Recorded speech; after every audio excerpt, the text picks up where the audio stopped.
Bonjour tout le monde, mon nom est Marc-Antoine Dufresne, je suis stagiaire au doctorat de premier cycle en pharmacie à l'Université de Montréal. Je suis présentement en quatrième année et dans le cadre de mon plus récent stage en milieu hospitalier au CHUS Hôtel-Dieu, j'étais à la clinique externe SAMI, donc le service ambulatoire de maladies infectieuses, plus spécifiquement là, en VIH. Donc, il me fait plaisir aujourd'hui de vous parler de l'autodépistage du VIH. Donc, au fil de la présentation, on va parler d'épidémiologie, des marqueurs sérologiques temporels d'une infection au VIH et les tests de dépistage en laboratoire qui sont utilisés au Québec, en passant par l'histoire naturelle du VIH et les moments opportuns de faire un dépistage. Évidemment, le cœur du sujet, donc on va parler de l'autodépistage du VIH au Canada en faisant un contexte mondial, en parlant des principes, des fonctionnements, des avantages, des inconvénients. Et on va faire évidemment un lien avec la pandémie de COVID-19 actuelle. Il y aura là, les références utilisées à la fin. Commençons par regarder l'épidémiologie du VIH au Canada et au Québec. Au niveau canadien, les plus récentes données, là, en fait les plus récentes estimations de l'Agence de santé publique du Canada, ce serait qu'il y aurait 62 050 personnes vivant avec le VIH au Canada. De celles-ci, 53 750 connaîtraient leur statut sérologique, donc c'est-à-dire 87% des personnes vivant avec le VIH. De celles-ci, 45 910 seraient sous antirétroviraux. Donc, 85% des personnes vivant avec le VIH diagnostiquées ou connaissant leur statut sérologique. Et de celles-ci, 43 350 ont une charge, auraient une charge virale indétectable. Donc, 94% des personnes vivant avec le VIH sous antirétroviraux. Pourquoi il y a ces pourcentages-là entre parenthèses et pourquoi je mets l'emphase là-dessus, c'est pour faire un lien avec les trois objectifs mondiaux 90, 90, 90 de l'ONU-SIDA pour 2020 qui, qui avait fixé ces trois objectifs-là pour éradiquer l'épidémie du sida au niveau mondial en atteignant ces 90%-là. Donc, 90% des personnes vivant avec le VIH connaissent leur diagnostic, que 90% de celles-ci soient sous médication et que 90% des personnes vivant avec le VIH sous médication auraient ou ont une charge virale indétectable. Au Canada, on peut voir que pour l'instant, selon les plus récentes données, un seul des trois objectifs est atteint, c'est celui de la charge virale indétectable.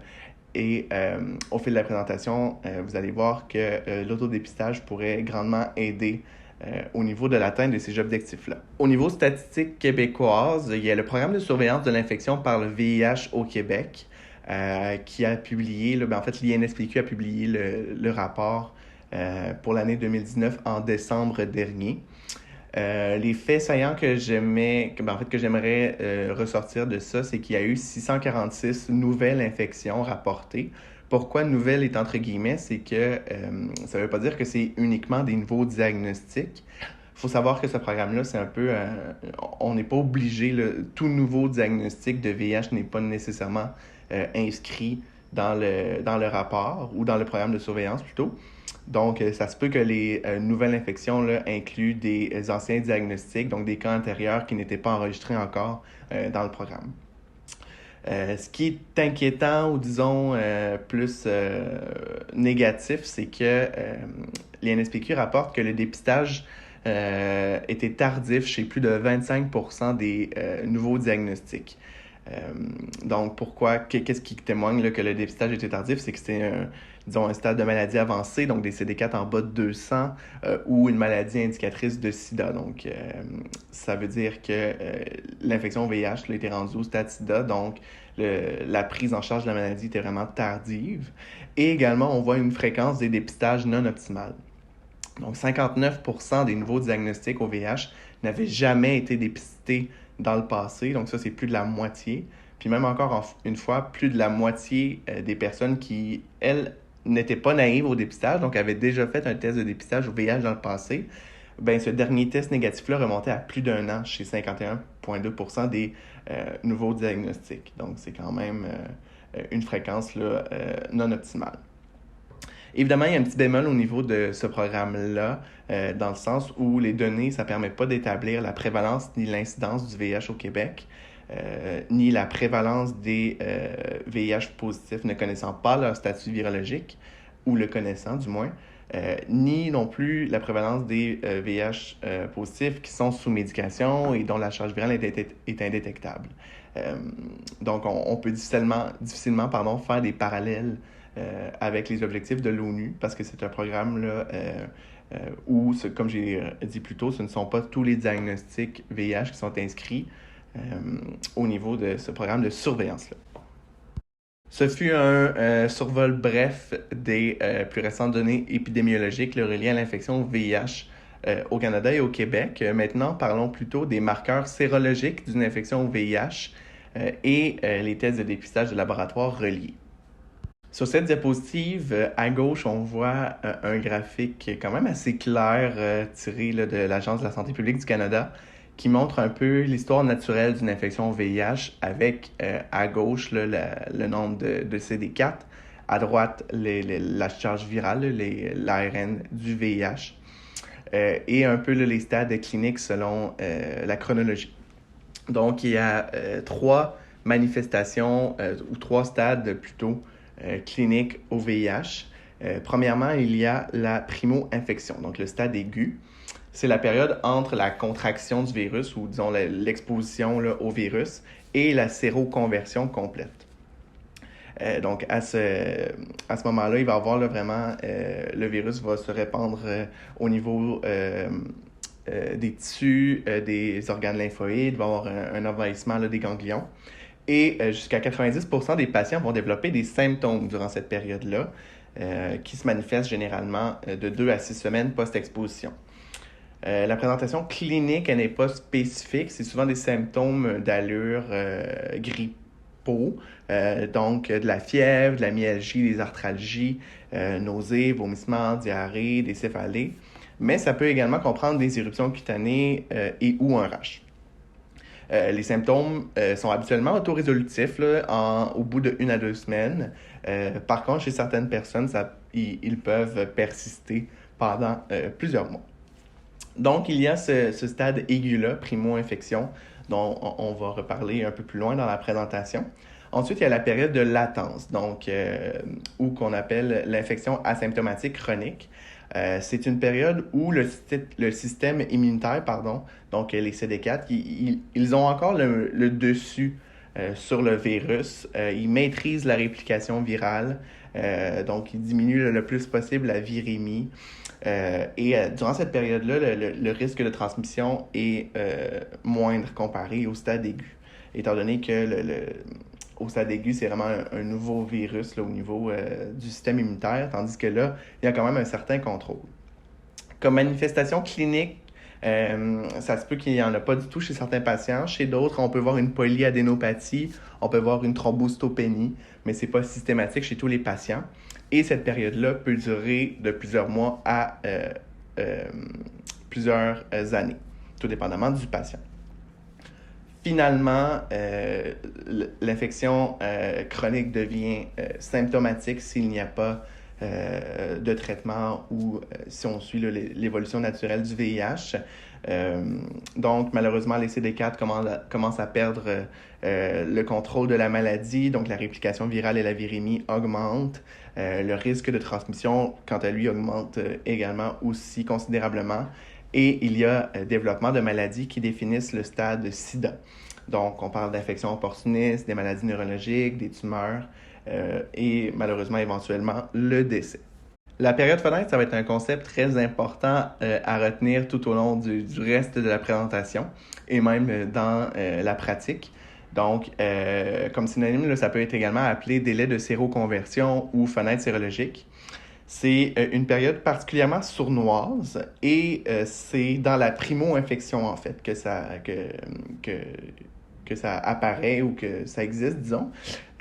Pourquoi je dis que c'est sournois? C'est que la contagiosité est très élevée. Donc, à ce moment-là, les CD4 n'ont pas encore un certain contrôle, disons, sur la maladie et on est très contagieux à cette phase-là. Et c'est également sournois parce que, oui, on est contagieux, mais en même temps, les tests de dépistage donnent des résultats négatifs aux anticorps anti-VIH durant la période fenêtre. Et ce, tout dépendamment de deux facteurs. Donc, soit que vraiment la maladie est vraiment à un stade nouveau ou c'est vraiment récent, donc le système immunitaire n'a pas encore produit d'anticorps. Ça prend un certain délai. Et ce délai-là peut varier de patient en patient. Et il y a un certain seuil de détection du test utilisé ou plutôt un certain délai post-exposition au moment duquel un test peut dépister ou non des anticorps anti-VIH. Donc, la période fenêtre, ça varie en grande partie du test de dépistage utilisé. Toutefois, l'INSPQ Santé Canada, ils ont étudié là, la question de la durée de la période fenêtre. Le gold standard, c'est vraiment 3 mois et ils maintiennent ça, peu importe le test utilisé, même si, comme vous allez voir dans les prochaines diapositives, les plus récents tests permettent de diminuer la période fenêtre à une période plus courte. Quand même, l'INSPQ et Santé Canada confirment et maintiennent le 3 mois. Si on fait un survol des tests de dépistage du VIH utilisés en laboratoire au Québec et ou au Canada, donc il y a premièrement les tests de troisième génération.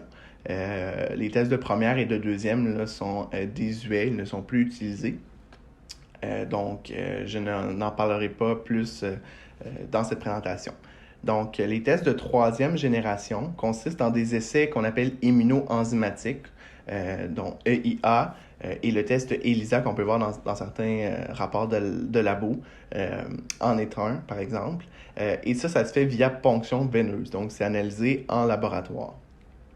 Le principe, c'est une coloration enzymatique qui va mesurer les complexes anticorps anti-VIH, donc présents ou non dans le sang du patient ou de la patiente. Et il va y avoir un antigène VIH qui va être fixé sur une surface. Et donc, s'il y a formation de complexes et coloration, ça veut dire fort probablement une infection au VIH. Donc, les tests de troisième génération permettent de détecter des anticorps, soit anti-VIH1 ou anti-VIH2, donc la clade 1 ou la clade 2, à certains moments selon le type de patient ou selon la proportion de patients. Donc, chez environ 50% des individus, le test va pouvoir détecter les anticorps de 20 à 30 jours post-exposition. Donc, chez environ la moitié des personnes. Chez plus de 95%, c'est 4 à 6 semaines post-exposition. Et chez 99% des individus, donc chez la quasi-totalité là, des individus, c'est 12 semaines post-exposition, donc 3 mois. Il y a certaines exceptions à cette statistique-là, comme par exemple si on est déjà immunosupprimé à la base à cause d'une autre condition ou de la prise de médicaments immunosuppresseurs. Chez les bébés aussi nés d'une mère infectée par le VIH, c'est une exception également.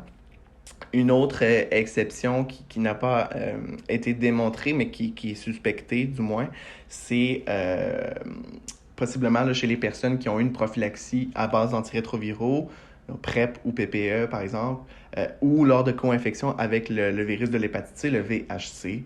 Il se peut là, que la période fenêtre soit plus longue ou plus courte, dépendamment des situations cliniques.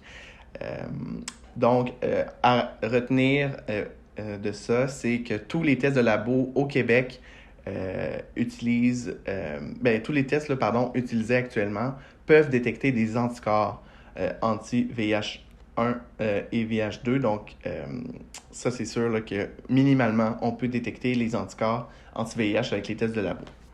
Les tests de quatrième génération, donc plus récents, sont utilisés dans la majorité des laboratoires québécois.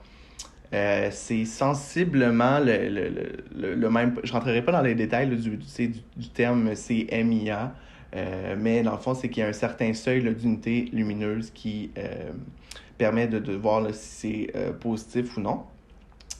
Donc, il y a le procédé CMIA ou le même procédé EIA qu'on a vu tantôt là, dans les tests de troisième génération qui peut être utilisé, disons, pour les tests de quatrième génération.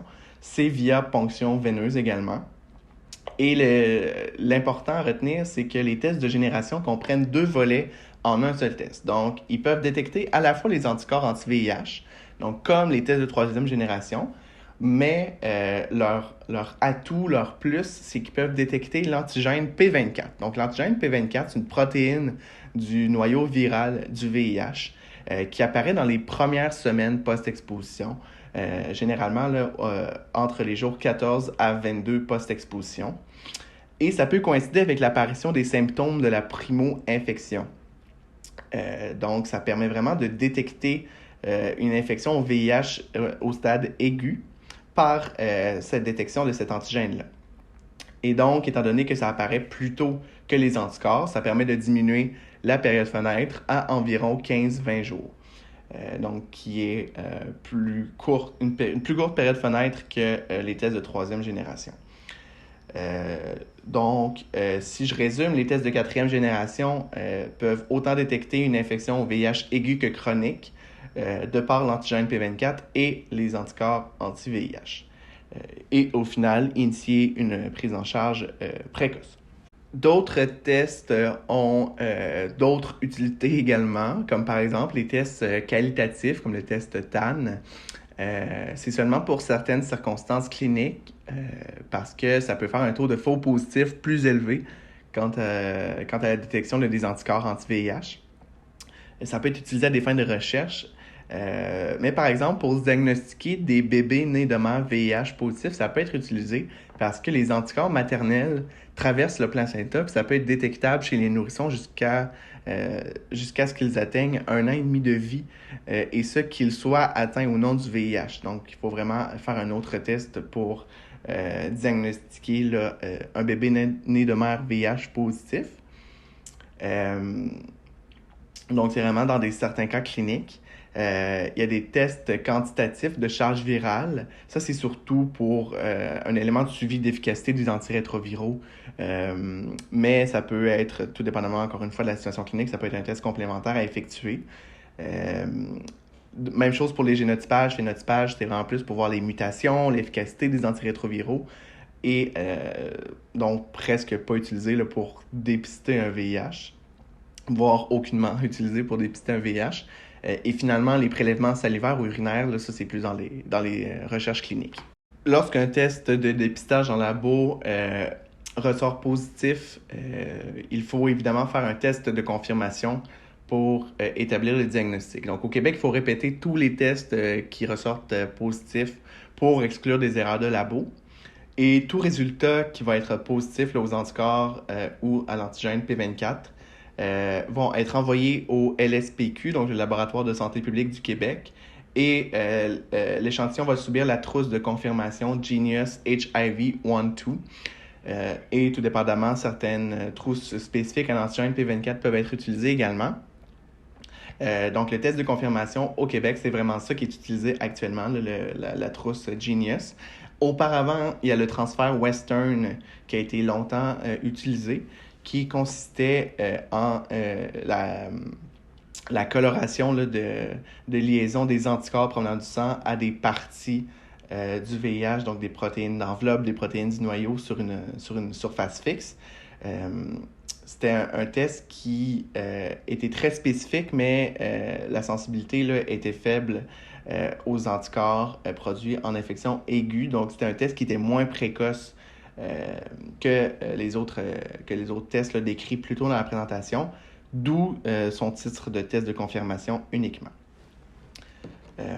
Donc, un test de dépistage initial, on veut qu'il soit le plus sensible possible et pour confirmer un diagnostic, on veut qu'il soit spécifique. Donc, qui dit sensibilité, c'est qu'on veut détecter un maximum de personnes vivant avec le VIH. Donc, on va avoir le moins de faux négatifs possible.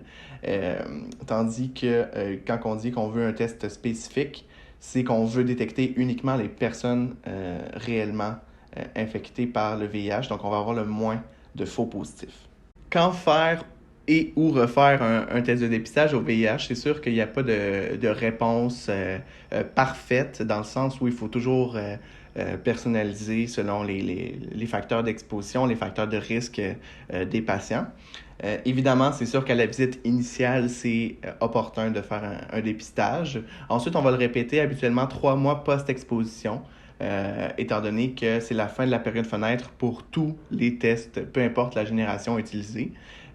comme j'ai expliqué plus tôt. Et tout dépendamment du niveau de risque de l'exposition et selon le jugement clinique, on peut refaire le test 3 semaines post-exposition pour dépister une infection au VIH dans sa phase aiguë. Donc, qui dit dépister le plus possible en phase aiguë, dit test de 4e génération pour diminuer, étant donné la diminution de la période fenêtre associée au test de 4e génération via la détection de l'antigène P24.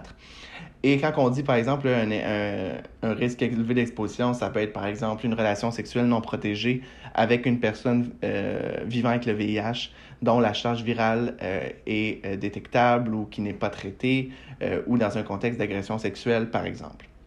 Donc, le délai minimal pour dépister, c'est 14 jours post-exposition avec les tests de 4e génération et 21 jours avec les tests de 3e génération.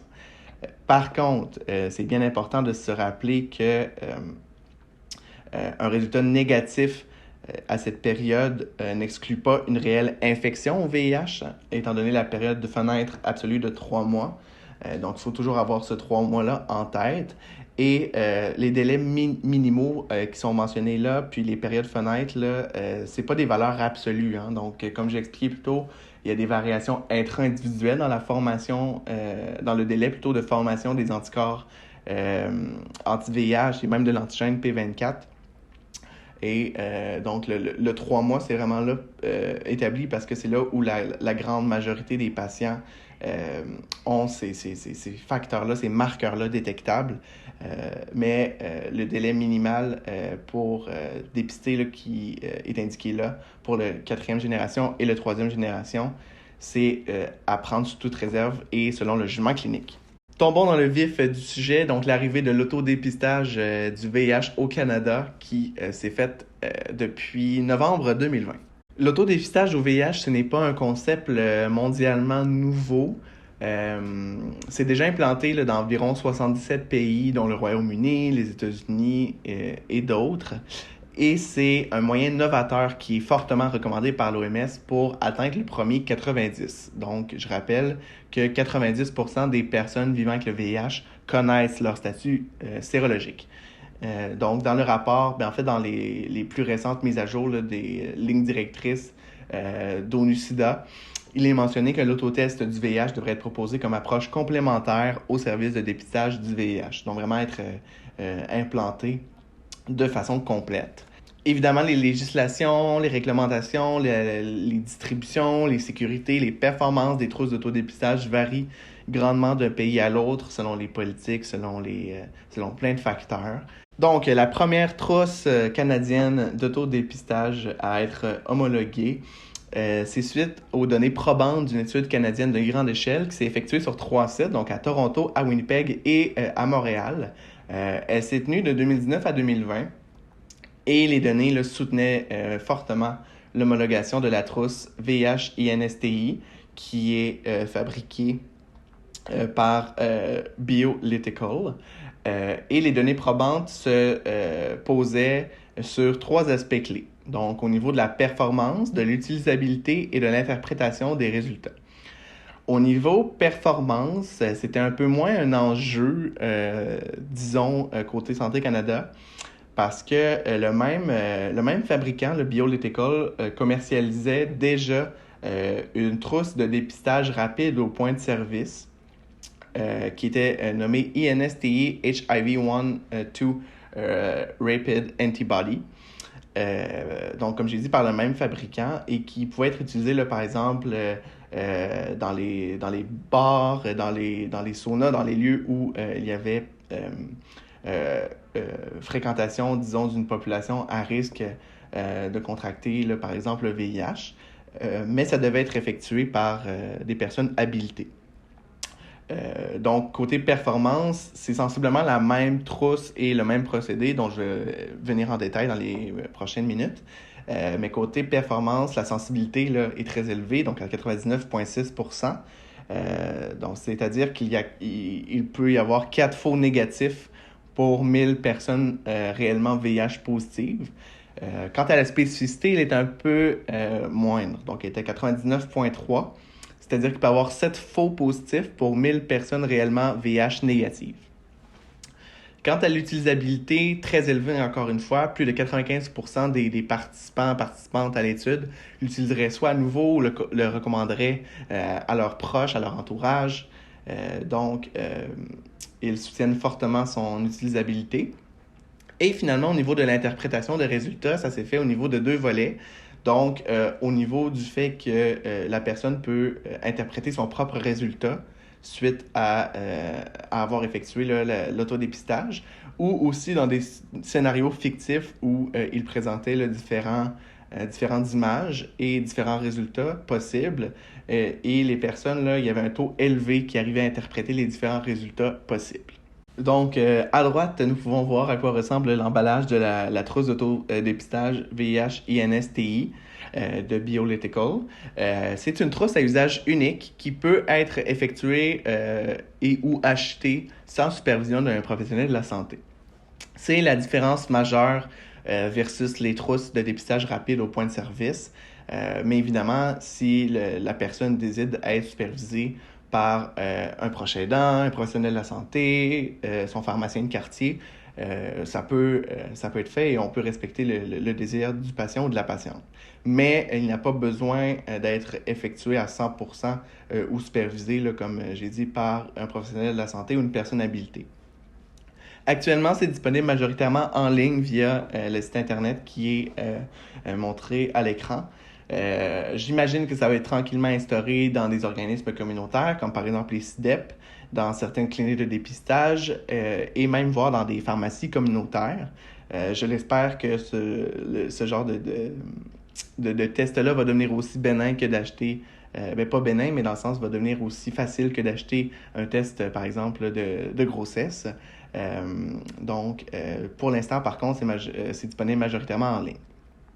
Ça détecte les anticorps anti-VIH seulement et via un procédé qui s'appelle l'immunofiltration, dont je vais revenir un peu plus prochainement.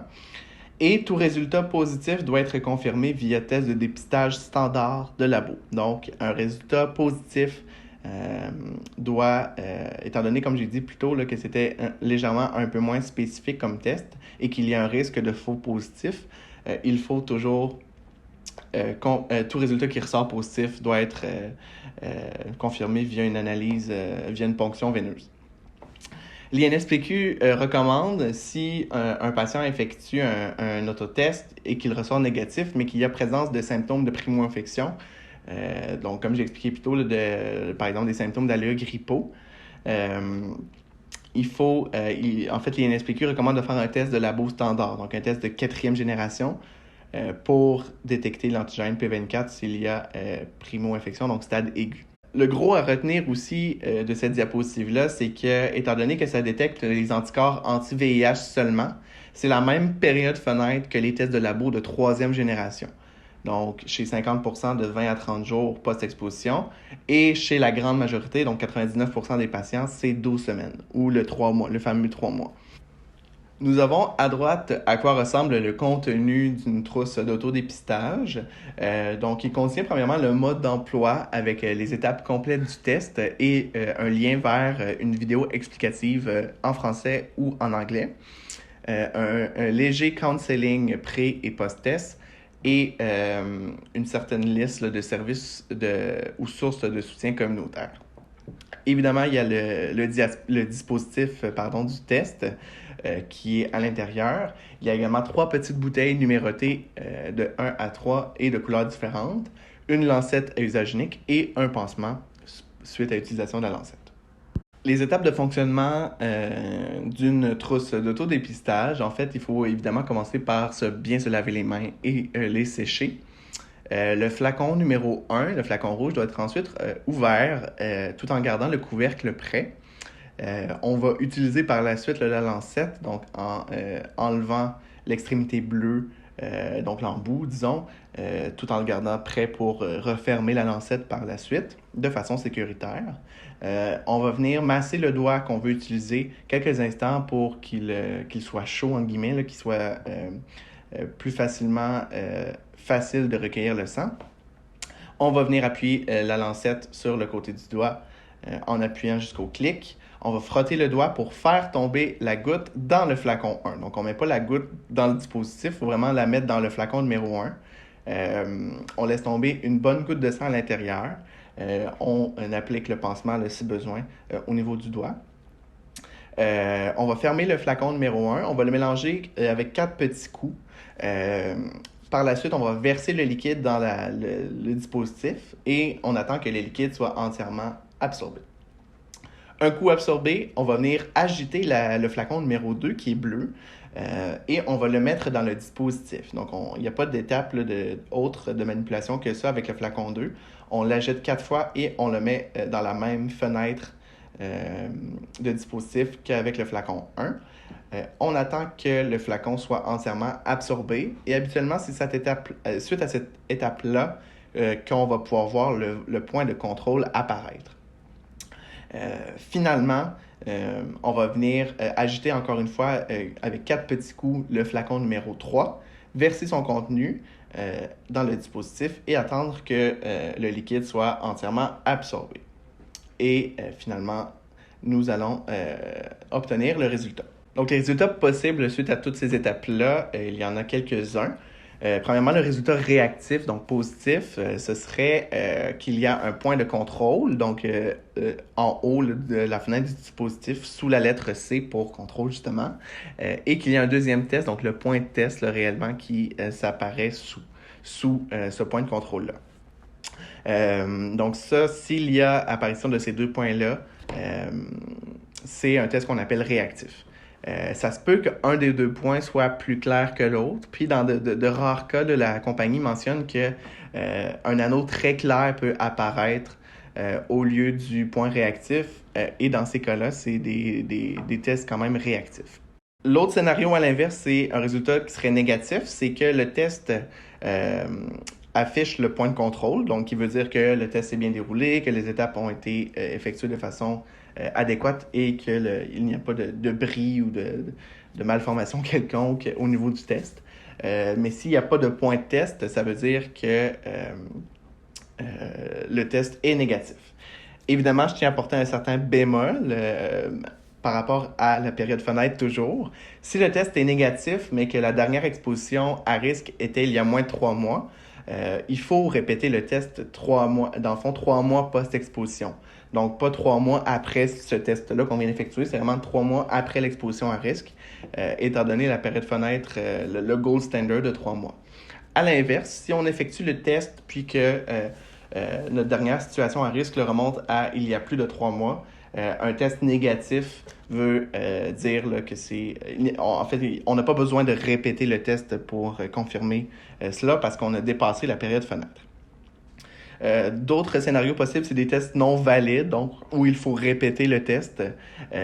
Donc, soit que, par exemple, le point de contrôle n'apparaît pas, mais que le point de test apparaît, ou qu'il n'y a juste aucun point qui apparaisse. Ça, il faut vraiment répéter le test. Donc, quand c'est non valide, ça veut dire qu'il n'y a pas le point de contrôle qui apparaît. Quand j'ai dit que c'était un procédé d'immunofiltration, c'est que, en fait, là, simplement expliquer, c'est qu'il va y avoir une ponction capillaire via la lancette.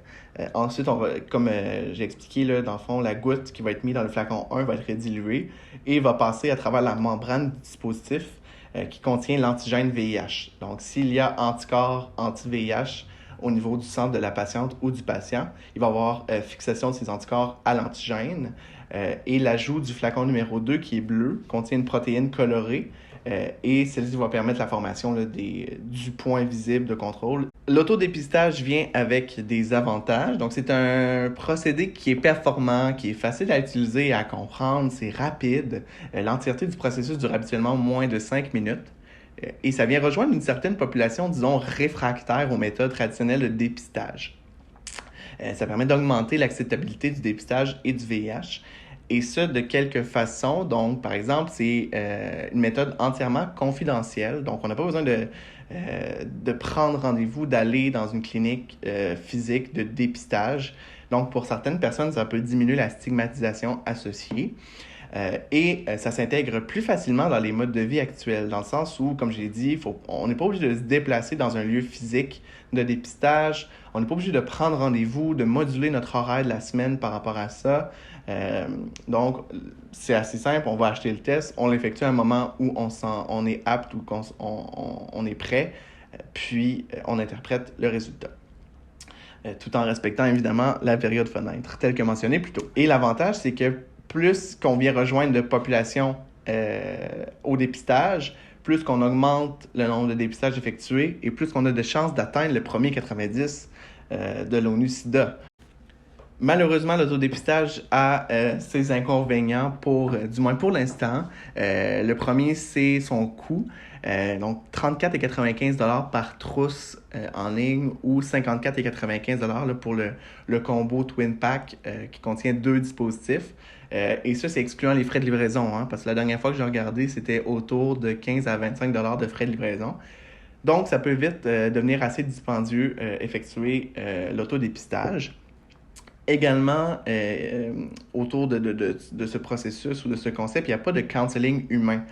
Donc, c'est difficile, voire impossible de personnaliser le counseling pré- et post-dépistage, et ça, peu importe le résultat.